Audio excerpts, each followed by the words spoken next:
Živa družba, spet sem jaz. Dobrodošli v kotičku, ki se imenuje Bela palica. Danes bom spregovorila o posebnem dnevu, in sicer je to 15. oktober, dan Bele palice, mednarodni dan Bele palice. Prvič se je ta dan obeležil leta 1980 v Parizu. In sicer pravijo, da je bela palica, za tiste, ki vidite, vam jo pokažem. Si se vedela? Si. Je simbol neodvisnosti, vključevanja in enakih pravic. Neodvisnosti, tukaj se ta zadeva se nanaša na našo osebno neodvisnost, na neodvisnost ljudi, ki smo slepi in slabovidni, da se lahko neodvisno gibamo. Ta zadeva relativno drži vodo, ker je zadeva predvsem odvisna od nas. In če se potrudimo, veliko vadimo in se veliko gibamo z belo palico, smo precej bolj neodvisni, kot če je ne uporabljamo. O enakih pravicah, o tem bi se pa dalo razpravljati. Dan današnji je trg delovne sile je tako krut, da včasih, če nisi pravega zaželenega spola za določeno delovno mesto, zaželene starosti, imaš lahko gromozanske težave najti zaposlitev. Predstavljajte si, če si invalid. To je pa sploh lahko na prste ene roke verjetno prešteješ službe, na katere se lahko prijaviš z upanjem, da bi mogoče morda te pa delodajalec zaposlil. Mislim, da je težko, ne vem, pač ker ne živim v Sloveniji, ampak mislim, da je težko se usposobiti za poklic, biti slep ali slaboviden in imeti srečo, da v tem istem poklicu, ki je pač tvoja, vse se reče poklic, ki je tvoja poklicanost, da bi te prav v tej zadevi zaposlili. Ne vem, nimam izkušenj, res, ker živim v Mehiki, ampak si predstavljam, da mora biti kar relativno težko. Druga zadeva je pa o vključevanju. Ja, tukaj spet mislim, da je malo utopično pričakovati, da nas boste 100% enako vključili. Zakaj? Že mesta sama niso narejena za slepe in slabovidne osebe.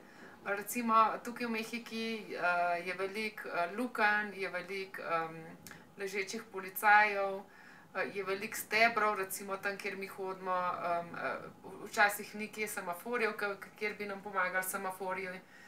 Javna prevozna sredstva tudi niso prirejena za nas, je včasih zapleteno, recimo so čisto take praktične zadeve kot stopnice, rampe, ne vem, vse take zadeve, nam niso nič na kožo pisane, čisto iskreno povedane.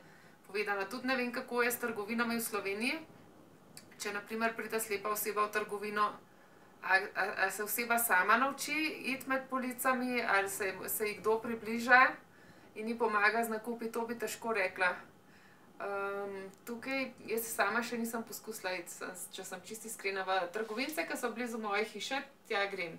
Ampak to so take majčkene trgovince, da jaz lahko brez težav vse sama opravim in me tudi poznajo. V eno veliko trgovino pa še nisem šla sama, to pa ne vem, to bi pa bilo po mojem doživetje. Tako da ja, mislim, da se nas ne da čisto enakovredno vključiti. Prvo, kar je stavbe, pa ne vem, recimo transport, pa vse to ni prirejen za naše potrebe.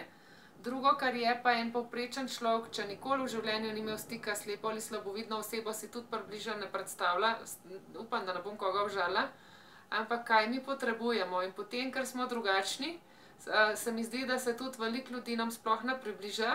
Recimo, če spoznaš, ne vem, če so v eni družbi 10 novih ljudi, jaz mislim, da bi vsak prej ugovoril 9 videčih kot enega kot ne vid, enostavno iz razloga, ker je toliko drugačno, da ne veš, kako bi se pogovarjal. Ampak, glejte, če bi me nekdo vprašal, kaj si jaz želim kot slepa ali slabovidna oseba, česa si jaz želim.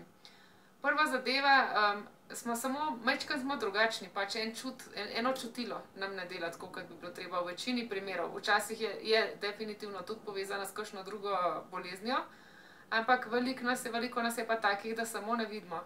Tako da jaz sem veliko več kot moja invalidnost. Jaz sem oseba, sem ženska, sem žena, sem mama, prijateljica, hčerka, nečakinja, teta, vse to sem. Tudi učiteljica angleščine sem, verjeli ali ne, še zdaj učim. In to s knjigami, ne boste verjeli. In sicer to tako pač učim mojo hčerkico z njenimi sošolčki, tam mi 2 mamice pomagata, ker pač otroci nimajo zadosti visokega nivoja, da bi jih jaz učila, ne da bi videla knjige. Imam pa tudi 2 srednješolki, ki pa brez problema uporabljata knjigo in jih jaz popravljam, pač kakršnekoli napake storita in jih že več kot 1 leto učim.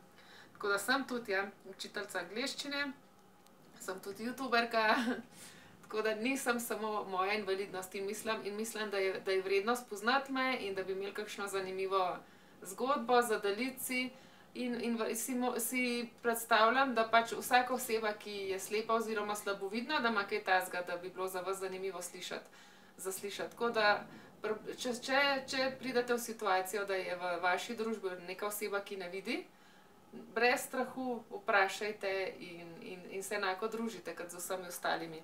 Pa še nekaj bi prosila, da če na cesti srečate slepo ali slabovidno osebo, da je ne vlečete za roko v želji pomagati, pač prečkati cesto, ampak se približajte in vprašajte, če želi pomoč. In če vam oseba odgovori, da ja, vprašajte, kako lahko pomagate, ker je več tehnik.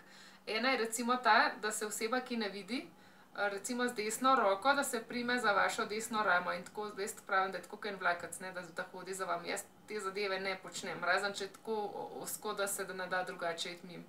Jaz se rajš z levo roko primem za vašo desno ramo in pač hodim ob vami, ja. Imam pa tudi prijatelje, ki se pa raje primejo za komolc osebe, ki jih vodi. Tako da dajte vprašati, če želijo pomoč in potem, če oseba reče, da ja, potem vprašajte, na kakšen način. Tako, jaz upam, da sem vas prepričala, da smo enakovredne osebe vsem ostalim osebam. In ja, približajte se nam, pogovarjajte se z nami, družite se z nami. Mislim, da znamo biti enako zabavni kot kdorkoli drug. Se slišimo tukaj ob naslednji priliki. Adijo!